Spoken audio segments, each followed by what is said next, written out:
welcome to Weekly Weird News, brought to you by colourful and the post-truth apocalypse. I'm Ben, and this week I'm hanging out with Mike. Hello. Claire. Hey. Pete. Hello. This is exactly what it says in the tin, really. We found some random shit on the internet, which we present to you in the weekly world of the weird as we found on the World Wide Web this week show. Basically. Happy days. Follow us on Facebook, colourful and the post-truth apocalypse. What's the YouTube? Apocalypse Ball. SoundCloud, Spotify, all the other podcasting platforms is... Cutting through the ball in the PTA. There you go. Fantastic. I had to get one of them. I was thinking, which one's which? Well, let's start with this one. I think this sums up the show beautifully in the first episode. Well, you like this one, isn't it? I love this one. Quote from the Daily Star in the UK. Must be true then. Of course, the finest investigative reporting on the planet. Quote, I spoke to an alien 19 years ago and he told me what is going to destroy the world, end quote. Why are you telling us now then? Well, yeah, you should have told us 19 years You ago. won't be able to stop it? You wanted to fill the timelines? Or CERN has shifted us onto another timeline. So, Calvin Parker was one of 3 people who had a close encounter with aliens in Mississippi in 1973.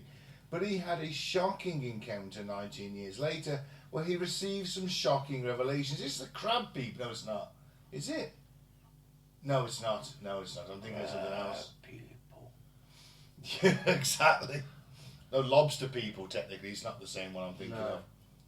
Calvin Parker was just 19 when he experienced his first otherworldly encounter on October 11th, 1973, on the west bank of the Pascagoula River, I think it is, in Mississippi.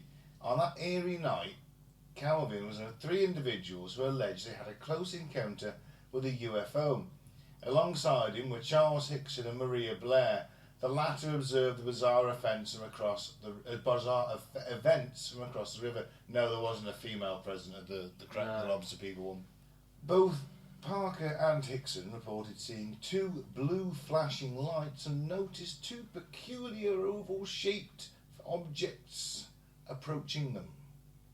The duo claimed they were whisked away aboard these flying objects and scrutinised by extraterrestrial entities before being returned to Earth.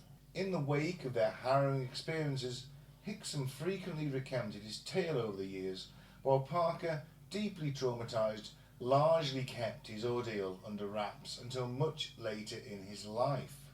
However, author, publisher and investigator, triple hat, Philip Mantel No, it's Mantel. Oh, is it? I think it is.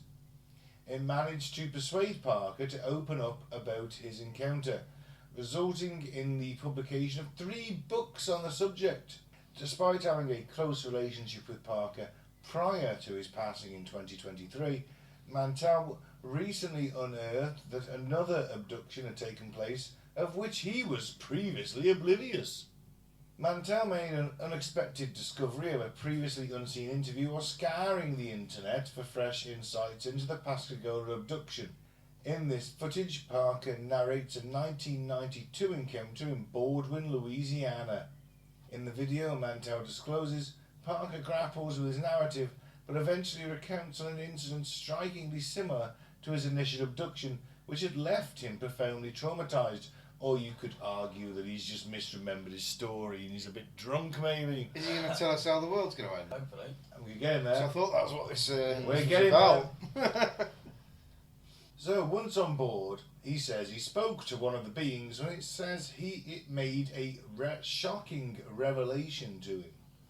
Parker said that he was told that they told him that humans are destroying this planet and would ultimately lead to its end. Oh no shit, it's the fucking humans destroy the fucking planet one they always give. We haven't listened yet though, have we? No, but I got...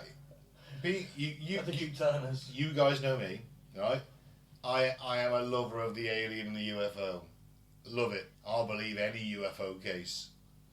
But to be a soul-crushing skeptic, he's meant to have this experience in 1973. 19 years later, he remembers it. Where does that put us? 1982? No, 1992. 1992. these things are already. Oh, it's the humans who destroy it. It's always the same. They were doing that back in the 50s. Sounds like a bit of a bandwagon jumper to me, doesn't They it? were doing it back in the 50s. You know, oh yeah, humans are the planet. You're ruthless asset stripping. You're pollution. You destroy the planet. You're gonna kill it. This is one of the first ones that they come to us. Well, that was what they were harping on about, wasn't it? It was all about nuclear.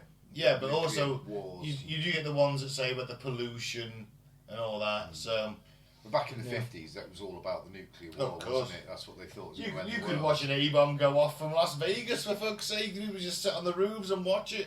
How mental's that? Mad, isn't it? Anyway, the alien told him something we don't know already. Yeah. Crock of shit, that one, I think. Well, I mean, he's just trying to jump on. He's trying to be relevant, and he's made a few quid. Whether it's true or not, he's made a few quid out of it. He's on the circuit, and he needs Wrote new. some books, hasn't he? He's wrote some books. He needs some new material, doesn't he? Yeah. Basically, you've got to keep these things going. You've got to be relevant on the circuit, otherwise no one's paying you $50 to come in or whatever. Doesn't mean it's not true, though, does it? Doesn't mean it's not No. true. Does not mean it's not true. He's And the aliens are consistent, if anything. yeah, and hey, if you'd had some weird alien encounter and someone said, hey, do you want to come and talk about it and we'll give you this much money, depending on how many people come, you'd take it, wouldn't you? You'd go, yeah, alright.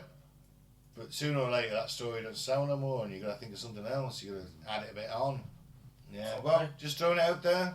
I'm not saying he's not right. I love, you know me, I am a lover of the alien, especially the green-skinned, red-haired lady ones. Or the cat chicks, I'll go for that. As long as it's humanoid with breasts, doesn't matter really. Mammalian then, yeah? Two legs, 2 arms, Maybe. 5 eyes, Yeah. It's 3 alright. breasts. 3 breasts, 3. I'm good with that. Never have too many breasts. God, we don't expect much in life, do we? Well, okay. Next one then. Okay. Killer fungus that's infected millions is on its way to Europe, boffins warn. Oh, this is the Daily Star too, isn't it? Because Yeah. there's the boffins. Anybody watching The Last of Us at the moment? No, I don't have that channel yet. Well, I do when I go to my mum's house. I'm not there long enough to watch The Last of Us. It's really good. I don't have I'd the means to recommend watch it. But if you do, ever do, I would advise it, it's good. Well, mould and fungi are estimated to be a factor in over 5% of deaths globally. I Doesn't don't know, surprise that's me. fucking high, isn't it? Yeah. A lot of people have mold problems in their homes. Black mold's really bad, isn't it? I mean, it can give you serious breathing problems and yeah. You got to keep your home mold free. And they thrive in the warm and humid conditions that Europe is set to receive in years to come. Well, it has been quite warm recently, hasn't it? For May. It's lovely. Top scientists are desperately warning us that fungus is already to blame for millions of deaths in the global south and is now heading for the Europe and the US. Oh God, it's the Black Death. It's the Great Mortality all over again. If A. fumigatus enters the body, it can lead to aspergillosis, a lung disease that may spread to other organs like the brain, especially in people with weakened immune systems. It's currently estimated that fungus and mould-related conditions like aspergillosis are at least partially responsible for 1 in every 20 deaths worldwide. That's a lot. Yeah, 5%, 3.2 million annually. God. Or does it do that to us? Well, from The that's Last of from, that's Us? from The Last of Us. Doesn't do that to us yet. Well, let's It hope not. mutates, you never know. Let's hope it doesn't.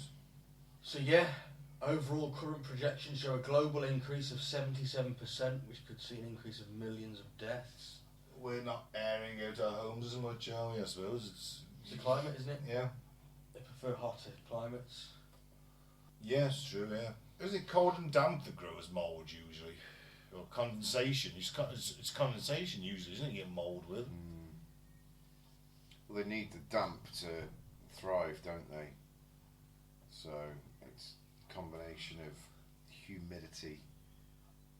Just to put. Yeah, there's a bit of humidity in there, isn't there? Yeah, you got to have humidity to get mould. But then with humidity, there'll be a touch of warmth, isn't there? Because for things to grow. I think it can be your breath as well, though. It's as simple as that. If you spend enough time in a room, like I could only smoke when I smoked. I could only smoke in the house in the utility room, But because I'll be watching a film or something, I take my tablet in there and sit there in like a not an armchair, but a comfy chair, and I'd sit in the utility room with the iPad on, smoking and having a beer. I've got a fridge next to me, and that was my little man cave. But I started to get a mould build up.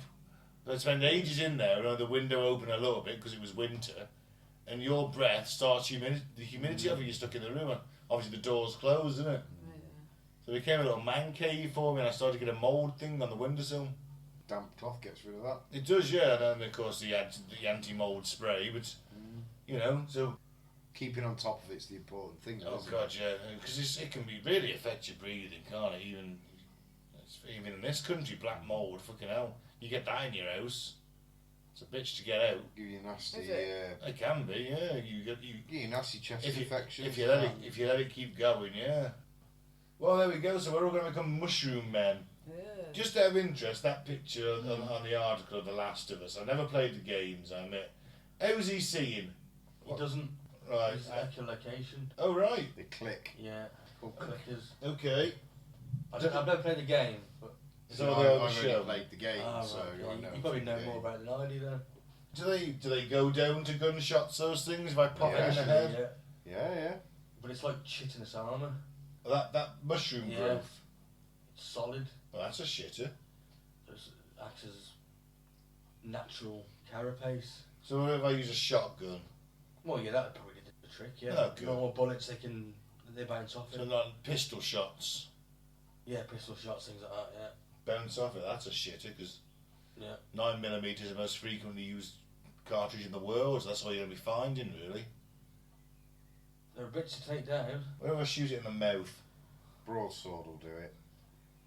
I don't know, mate. Lob its head off. Fill it with enough holes and it will go down, won't it? Yeah, but you've got to be economical with the ammunition, Mike. It's the apocalypse. Okay, should we move on? Yeah. You wouldn't steal a font. Famous anti-piracy campaign may have used pirated typeface. You remember this from back in the day on the VHS and the DVD? You wouldn't steal a car. And Yeah. You wouldn't steal a hoodie. Why are you stealing this movie kind of thing? You Yeah, remember that, yeah. That was pirated. Amazing.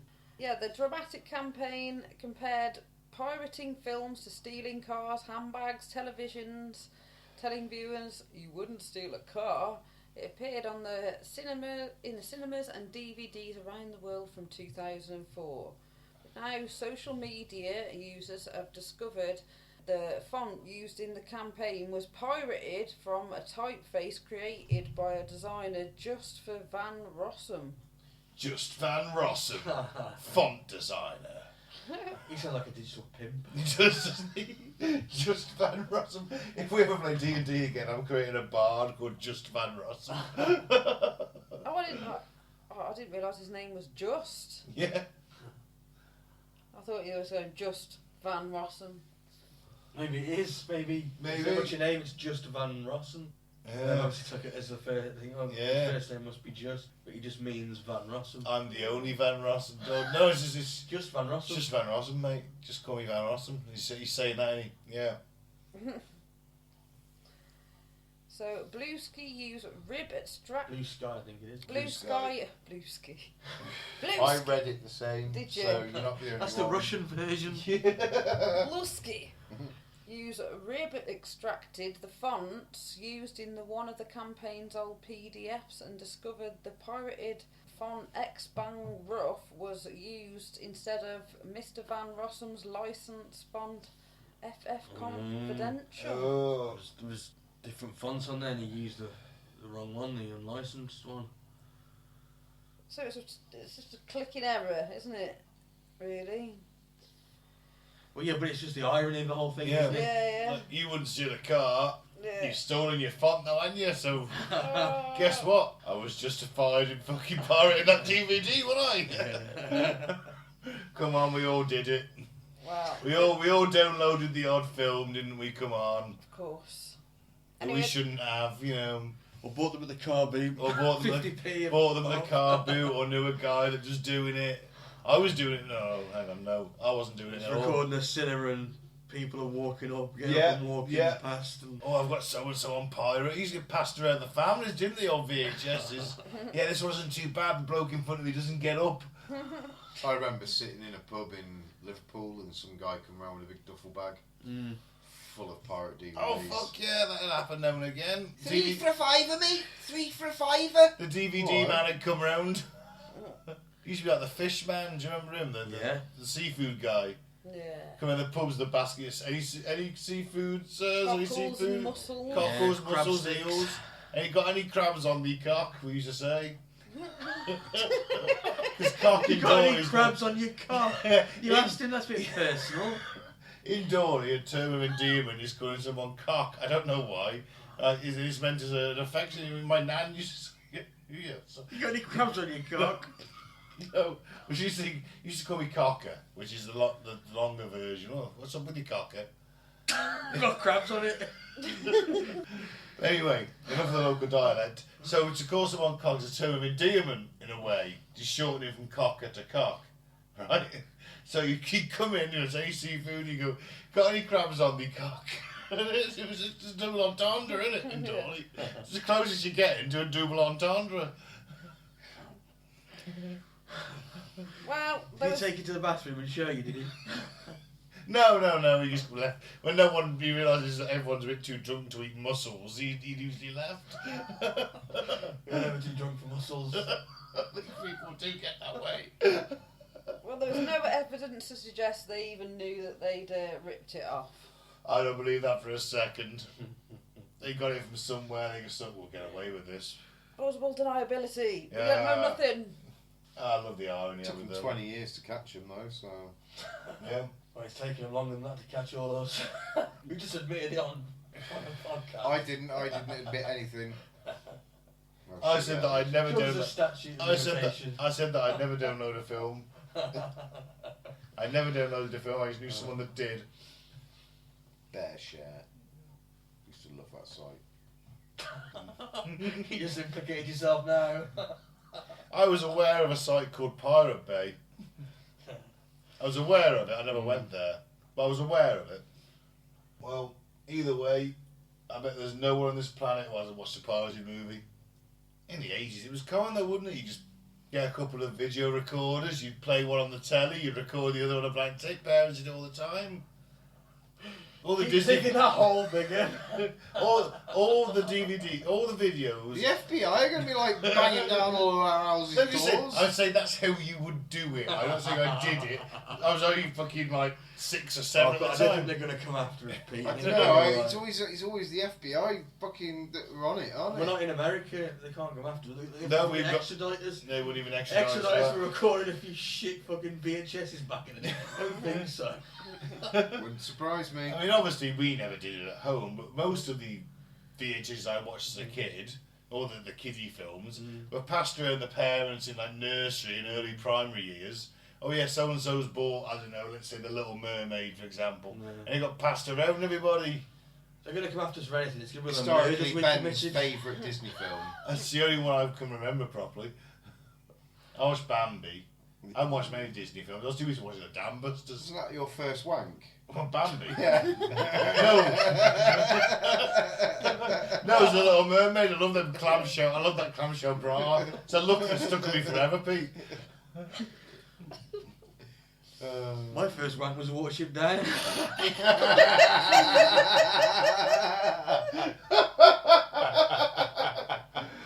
Fucking hell. Mine was Well, shit. at least it wasn't Schindler's I was List. going to say mine was Schindler's List. I was about to say that. Fucking hell. Oh. Imagine we both thought the same fucking film. Then it would be worse. At least it wasn't Schindler's List. Fucking hell. Well, each their own. Who am I to judge in this modern day society? You can be what you want to be, can't you? Unless the High Court rules it otherwise. If you want to whack one out to Schindler's List, then that's fine. but Whatever you do in the privacy of your own home, I suppose. It's not something I'd want to do, to be fair. It's harrowing as shit. Let's It's the finish second- on a happy note, It's shall the we? second most harrowing thing I've ever watched. Some police officers tried to protect the Loch Ness Monster from harpoon-wielding mob. Wow. Sounds There fair was to two me. of them going. So, a remarkable document written in 1938 shows former police officer was convinced that Loch Ness Monster's existence and raised the alarm over two men attempting to capture dead or alive. That's hardly a mob, two men, is it? That's a duo. It's hardly news either. It happened in 1938, for fuck's It's just sake. been released. So, It's just been released. Come on, it's news. It's weird. Come on. so the police report has revealed that the officers believed that the Loch Ness Monster was real, beyond doubt, and even tried to protect it from a harpoon-wielding mob. The remarkable document written in 1938 by the Inverness Shire Chief Constable William Fraser shows he was convinced of Nessie's existence and raised an alarm over the two men attempting to capture it, dead or alive. Do you think one of them was like a proto-Pete Postlethwaite? Like in Jurassic Park 2, like, I want to capture that, I'm going to shoot Nessie, I want to hunt Nessie. So, unearthed 87 years later by Kenny Walsh of the Loch Ness Centre of... Drummadrochich? Yep, that'll do. Scotland. The letter details how police feared that the creature's safety as rumours of sightings fueled public frenzy. The letter said, "It has come to my notice that Mr. Peter Kent and Miss Marion Sterling, both of London, are determined to catch the monster, dead or alive." It wasn't 19... Hardly a mob. Yeah, I know. But isn't 1938 the year that if I remember this correctly, it's around the time, like 1935, 1938, the surgeon's photos came out, the one with the famous one with the arm, the neck coming out the water and the head. Could have been. And they reckon it's a swimmer's arm, captured at the right time. It's taken from distance. Oh, right. So because it's not close, it's a very blurred photo, it's from 1930 something. It's this black thing. He had a very big arm though, surely. Well, it's taken from perspective and stuff, doesn't it? It's taken from a distance. Yeah, but Showing for it to have been there's that this big. black object that looks like a plesiosaur's head and neck going in the water, and immediately you think, oh, could be Nessie, Yeah. you know, whatever. But yeah, I'm sure this was around this time. There's a famous photo.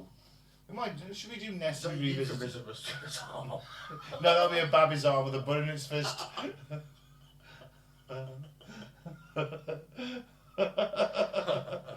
That's our use for that. This is a swimmer's arm. Because no one's got a penis shaped like a plesiosaur's neck and head. And if they have, I'd tell them to go and see a doctor.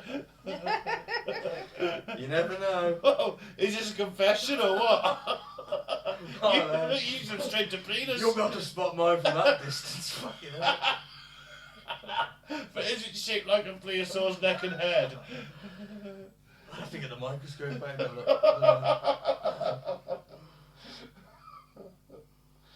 That's the That is one. not somebody's arm. That is apparently that's what Yeah, people say. Not a swimmer. Caught from the angle, the sunlight. That's an I'll say it's true.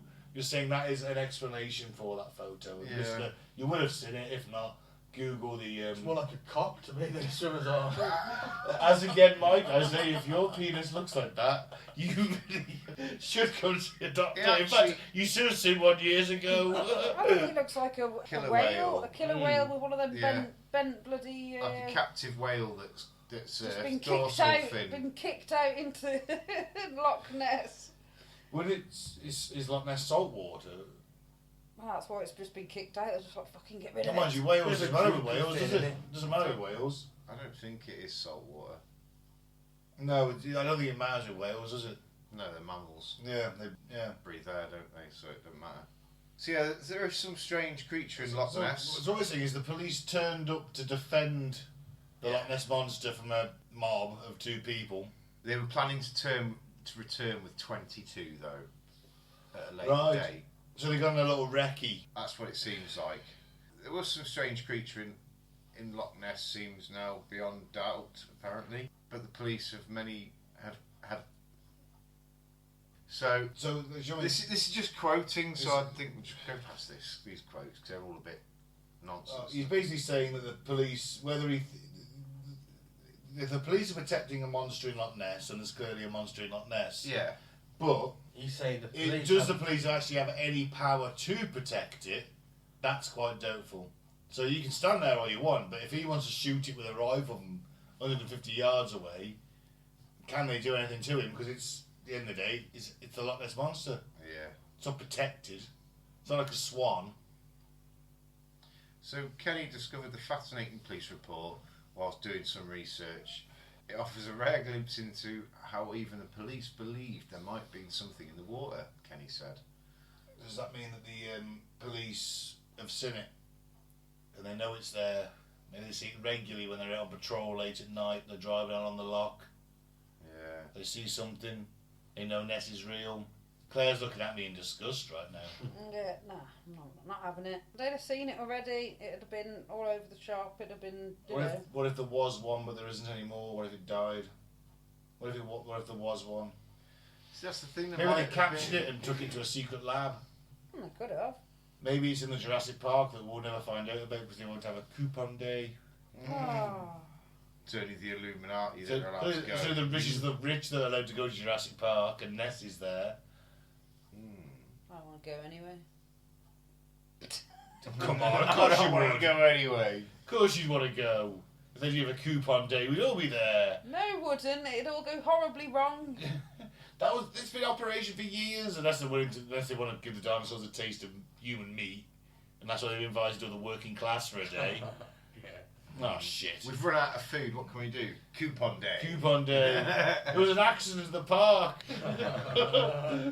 Don't worry. We've managed to secure them now. We're secured now. We'll be open again in a week. Don't worry, we won't do any coupon days again. Not till next year. No coupon. They only give away once a year, and no one ever comes back. And there's always an incident in the park on that day. There's just too many people. You just stop being so generous.